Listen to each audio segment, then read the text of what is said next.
কর্মসূচি রয়েছে দাদা? আজকে কি আজকে অনেকদিন পর পরিস্থিতি যখন একটু থিতিয়ে এসছে, সরকারের একটা পালাবদল হয়েছে।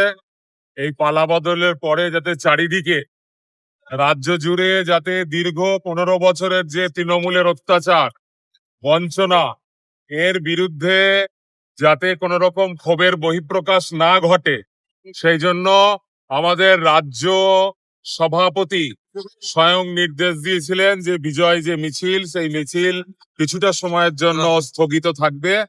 এরপরে যখন রাজ্য থেকে নির্দেশ দেওয়া হয়েছে যে এইবার পরিস্থিতি অনেকটা স্বাভাবিক, তো তখন আমরা এখানে বিজয় মিছিলের আয়োজন করেছি।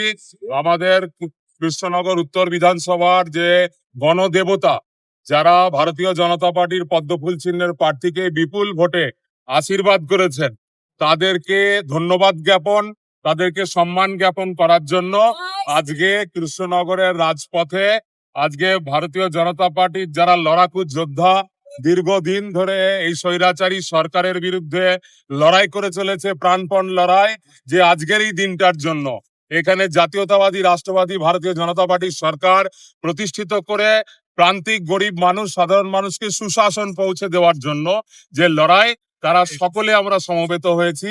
সকল ভারতীয় জনতা পার্টির যোদ্ধারা আজকে একত্রিত হয়ে আমরা সমস্ত বিধানসভার যে নির্বাচক মন্ডলী, তাদেরকে আজকে আমরা শ্রদ্ধা জানাবো, তাদেরকে আমরা সম্মান জানাবো, তাদেরকে ধন্যবাদ জানাবো।